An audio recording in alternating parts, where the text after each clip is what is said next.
मेरे साथ अब लाइव जुड़ रहे हैं चंद्रशेखर आजाद, जो कि भीम आर्मी के प्रमुख हैं और आपको पता ही होगा बरसों से सुर्खियों में बने हुए हैं। इनको रावण के नाम से भी लोग पहले जानते थे। मूछें देखिए, वही मूछें लेकर इन पर ताव देते हुए अक्सर आपको ये तस्वीरों में, वीडियो में दिखाई देते थे। लेकिन आज मेरे साथ लाइव जुड़ गए हैं चंद्रशेखर आजाद ये बातचीत करने के लिए कि आखिर एक बार फिर से योगी सरकार से क्यों 36 का आंकड़ा है और एक बार क्यों भिड़ गए हैं, योगी सरकार से आमने सामने क्यों हो गए। चंद्रशेखर आजाद, धारा 144 तोड़ने के लिए और महामारी एक्ट के तहत आप पर योगी सरकार ने केस दर्ज कर दिया है। ऐसा लग रहा है फिर से जेल जाने की तैयारी हो रही है आपकी। देखिए, जो हालात उत्तर प्रदेश में हैं, अगर हम लोग आवाज नहीं उठाएंगे, हम लोग अपनी बात नहीं करेंगे, अगर हम लोग जो है सरकार को आईना नहीं दिखाएंगे, तो मुझे नहीं लगता कि ये सोई हुई बहरी सरकार जागेगी और गरीबों को, पीड़ितों को, महिलाओं को न्याय मिलेगा। जिस तरह से उत्तर प्रदेश में अपराध की बाढ़ आ गई है, तो मैं सिर्फ अपनी परवाह नहीं कर सकता हूं कि मेरे ऊपर मुकदमा होगा या मैं जेल जाऊंगा।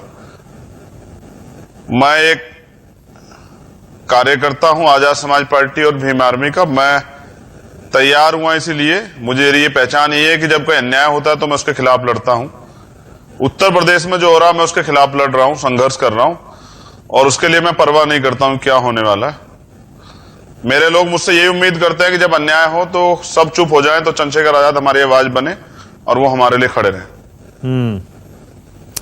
लेकिन लोग ये पूछ रहे हैं, मुख्यमंत्री से मेरी कोई लड़ाई नहीं है। हाँ, नहीं, लोग ये पूछ रहे हैं कि अभी आपने कहा था जब तक योगी जी छोड़ते नहीं है तब तक मेरा ये प्रदर्शन और मेरा विरोध जारी रहेगा। आपने कहा ना कि उनको इस्तीफा दे देना चाहिए, जब तक वो मुख्यमंत्री पद नहीं छोड़ेंगे मैं विरोध करता रहूंगा। देखिए, मैंने उनसे कहा क्या तो कानून व्यवस्था ठीक करें। आप जानिए कि मैं एक बिल्कुल सिंपल बात कर रहा हूं।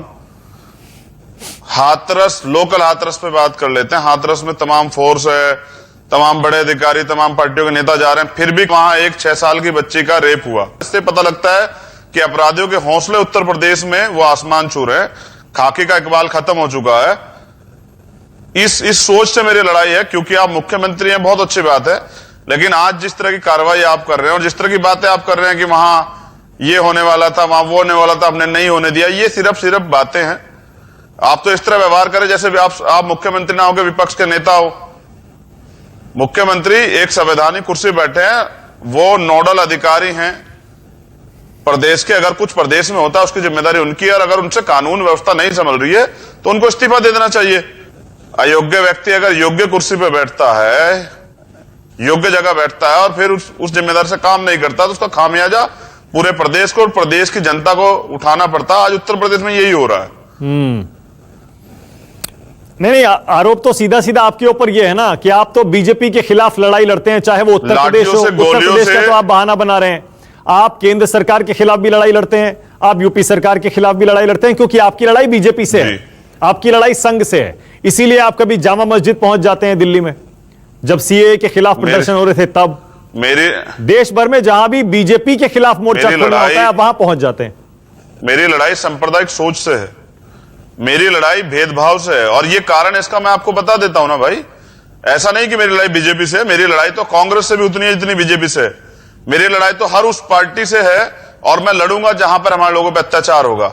मैं बस आपसे कहना चाहता हूं कि देश में एक बहुत बड़ा संगठन है जिसको आरएसएस के नाम से हम जानते हैं, जो सामाजिक समरसता की बात करता है, जो लव जिहाद और तमाम मुद्दों की बात करता है। आज वो संगठन और उसके मुखिया कहां हैं? वो क्यों नहीं इस घटना पे बोल रहे हैं? क्या आज भारत की बेटी का सम्मान जो है खतरे में नहीं है? जिस तरह से उसका चरित्र हनन किया जा रहा है, जिस तरह से वहां पर उसके आसपास, गांव के आसपास उसके चरित्र पर टिप्पणियां उठाई जा रही है। जिंदा बच्ची को तो न्याय नहीं दे सके, लेकिन आज वो हमारे बीच नहीं भी है, अब उसके शव को भी नोचा जा रहा है, उसका चरित्र हनन किया जा रहा है, और उसपे आरएसएस प्रमुख का कोई बयान नहीं आता। क्यों? आज दलित को खतरा नहीं है। प्रधानमंत्री दलितों के पैर छूते हैं, चुनाव से पहले पैर धोते भी हैं, एक बड़ा स्टेटमेंट भी देते हैं कि दलितों को मत मारो, मुझे मार लो, उन पर गोली मत चलाओ, मुझे गोली चला लो। आज एक स्टेटमेंट नहीं आया उस बच्ची के लिए।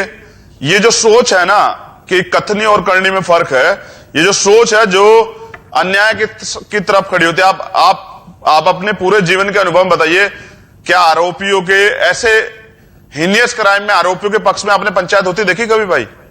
नहीं, सही कह रहे हैं आप। आप ये ठीक कह रहे हैं, पंचायत हुई है, बल्कि वहां पर तो राष्ट्रीय सवर्ण परिषद ने आज साफ साफ धमकी दे दी। उनके एक कार्यकर्ता हैं पंकज धवरैया, वो तो ये कह रहे हैं कोई भी नेता अगर हाथरस आएगा हाथ पैर तोड़वा कर जाएगा। मतलब वो कह रहे हैं राजनीति मत करिए, इस इलाके में आने की जुर्रत मत करिएगा, क्योंकि आपको कोई हमदर्दी नहीं है वहां पीड़िता से। आप सिर्फ और सिर्फ राजनीतिक रोटियां सेकने आ रहे हैं, माहौल खराब कर रहे हैं वहां का। 2 या 4 आदमी जा पाते हैं पुलिस की परमिशन से। उस गांव का अगर आप आबादी का स्ट्रक्चर देखेंगे, 4 घर वहां दलितों के हैं और बड़ी आबादी जो है, जो पंचायत कर रही है, वो उस कास्ट से बिलोंग करती है जिस जाति के आरोपी हैं। फिर उसके बाद इस तरह के बयान देने वाले लोग वही हैं, उन पे मुख्यमंत्री कार्रवाई क्यों नहीं कर रहे हैं जो माहौल खराब कर रहे हैं? वहां कोई जा नहीं पा रहा है तो दूसरा व्यक्ति कैसे माहौल खराब कर देगा? देखिए, 3 दिन तक मुख्यमंत्री ने बैठ के सोचा और उनकी पूरी टीम ने कि इस मामले से कैसे निपटा जाए। जो उनकी गलती उसे किरकिरी सरकार की हो रही है, जो खामियां उन्होंने की है, जिस तरह से उन्होंने मानवता को शर्मसार करके उस बच्ची के शव को पेट्रोल डालकर जलाया, उन्होंने झूठा एक बयान दिया कि पीड़ित परिवार वहीं था, पीड़ित परिवार जबकि वहां नहीं था। ऑन कैमरा रिकॉर्ड है कि पीड़ित परिवार को पीट के धरा धमका के बंद किया गया। उन मां की चीखें उन्हें सरकार को सुनाई नहीं दी। इन सब के बावजूद जो है मुख्यमंत्री का विपक्ष पे निशाना उठाना, सवाल उठाना, यह कहना कि विपक्ष राजनीति कर रहा है, तो विपक्ष को राजनीति करने का मौका आप ही दे रहे हैं ना जब आप अन्याय कर रहे हैं। अगर आप न्याय के साथ खड़े रहते, आप उन अपराधियों पे शुरू में सख्त कार्रवाई कर देते, तो आज वहां मीडिया क्यों जाता इतना, क्यों नेता वहां जाते? 14 दिन तक आरोपी गिरफ्तार नहीं होते मानस भाई। 14 दिन तक जो है, मतलब जो सीनियर अथॉरिटी अधिकारी है वहां पर, जो एसएसपी और एसपी है, वो घटना क्षेत्र पर नहीं जाते, जबकि एससी/एसटी एक्ट में प्रावधान है कि 24 घंटे के अंदर आपको क्राइम सीन जहां का है वहां का उसका दौरा करना है, उसका निरीक्षण करना है। तो वहां जो हुआ है वो उसमें बहुत सारी खामियां हैं। और आपने जवाब नहीं दिया। न्यायालय के निर्देशन में इसकी मैंने सवाल ये पूछा था, मैंने पूछा था सब चीजें दूध का दूध, वहां जो सवर्ण परिषद है, इस चीज का भाई, वहां के लोग आपको धमकी दे रहे हैं, अब मत आना, गांव में कदम मत रख देना राजनीति करने के लिए। आप जाएंगे क्या? मेरी राजनीति यही है कि मैं अपने लोगों की आवाज उठाता हूं। मैंने अभी किससे वोट नहीं लिया है भाई, मैं वोट नहीं मांगा, मैंने किससे मांगा? अभी आज तक मैं लड़ता आया हूं और इसमें मुझे जेलें भी काटनी पड़ी, एनएसए भी लगी। अगर वहां अन्याय होगा तो मैं हर कीमत पे वहां जाऊंगा। बात नमस्कार, मैं हूं मानक गुप्ता। अगर आपको हमारा ये वीडियो पसंद आया हो तो इसे लाइक और शेयर जरूर करें, और हां, हमें सब्सक्राइब और फॉलो करना ना भूलें ताकि आप देश और दुनिया की कोई खबर मिस ना करें। तो जुड़े रहिए हमारे साथ और देखते रहिए न्यूज़ 24।